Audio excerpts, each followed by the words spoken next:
ত্রিপুরা খোয়াই পঞ্চায়েত সমিতির বিজেপি প্রার্থীর সমর্থনে বাড়ি বাড়ি ভোট প্রচার। আগামী 8ই আগস্ট ত্রিপুরায় ত্রিস্তরীয় পঞ্চায়েত নির্বাচনের আগে শনিবার সকালে খোয়াই আরডি ব্লকের অন্তর্গত জেলা পরিষদের 4 নম্বর আসনের বিজেপি প্রার্থী অপর্ণা সিংহ রায় এবং পঞ্চায়েত সমিতির 4 নম্বর আসনের বিজেপি প্রার্থী মাধব চক্রবর্তীর সমর্থনে বাড়ি বাড়ি ভোট প্রচার করা হয়। আমরা ভারতীয় জনতা পার্টির পক্ষ থেকে আজকে এই শ্রীনগর পাড়া পঞ্চায়েত সমিতির 4 নং আসন এবং জেলা পরিষদের 4 নং আসনের বিজেপি মনোনীত প্রার্থীদের সমর্থনে বাড়ি বাড়ি মানুষের কাছে আমরা ভোট প্রার্থনা করছি। বিজেপির প্রতি তাদের যাতে সমর্থন থাকে এই আশা প্রত্যাশা নিয়ে আমরা প্রতিটি বাড়িতে আমরা গিয়েছি এবং বিপুল সাড়া আমরা পেয়েছি, ব্যাপক সাড়া পেয়েছি। সাড়া পাবই না কেন? গত 5 বছর যে ভারতীয় জনতা পার্টি পরিচালিত যে দক্ষিণ সিংহীচড়া পঞ্চায়েত ছিল, সেই পঞ্চায়েতে সবকা সাথ সবকা বিকাশের লক্ষ্যে কাজ করেছে এবং এই গত পঞ্চায়েতের কাজের নিরিখে আমরা বলতেই পারি আমরা 90% মানুষের আমরা সমর্থন পাব।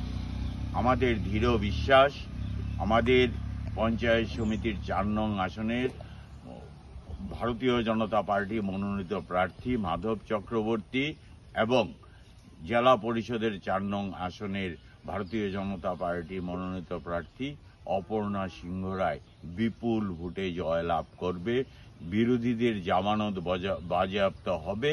আমরা মানুষের সাথে কথা বলে বুঝেছি, মানুষ আমাদেরকে বলেছে বিরোধীদেরকে ভোট দেবে না, কারণ দীর্ঘদিন গত 25 বছর একটানা তাদের যে অভিজ্ঞতা, তাদের যে সিপিএম আমলে পঞ্চায়েত কিভাবে চলতো, কিভাবে দুর্নীতি হতো, কিভাবে এলাকাতে একটা সন্ত্রাসের পরিবেশ থাকতো, এই গত 5 বছরে ভারতীয় জনতা পার্টি পরিচালিত যে পঞ্চায়েত এবং ভারতীয় জনতা পার্টি পরিচালিত 6 বছরের যে সরকার, সুশাসনের সরকার চলছে, তাতে ভারতীয় জনতা পার্টির প্রতি এলাকার যে ব্যাপক সমর্থন আমরা পরিলক্ষিত করেছি।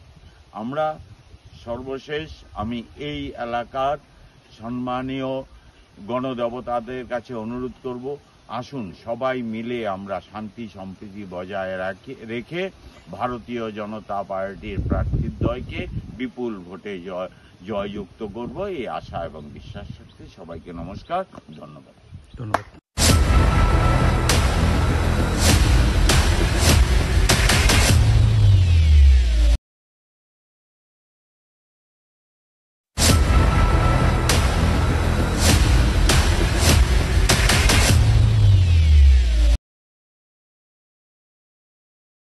এই ভোট প্রচারে উপস্থিত ছিলেন খোয়াই পৌর পরিষদের চেয়ারপারসন দেবাশিস নাথ শর্মা সহ অন্যান্যরা।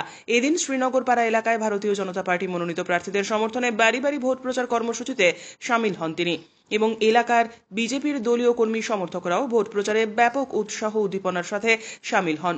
পরবর্তী সময় সংবাদ মাধ্যমের মুখোমুখি হয়ে দেবাশিস নাথ শর্মা বললেন, আগামী 8ই আগস্ট পঞ্চায়েত সমিতি, জেলা পরিষদ এবং পঞ্চায়েত নির্বাচনে বিজেপি প্রার্থীদের বিপুল ভোটে জয়যুক্ত করতে সবাইকে এগিয়ে এসে পদ্মফুল চিহ্নে ভোটদান করার জন্য আহ্বান রাখলেন তিনি।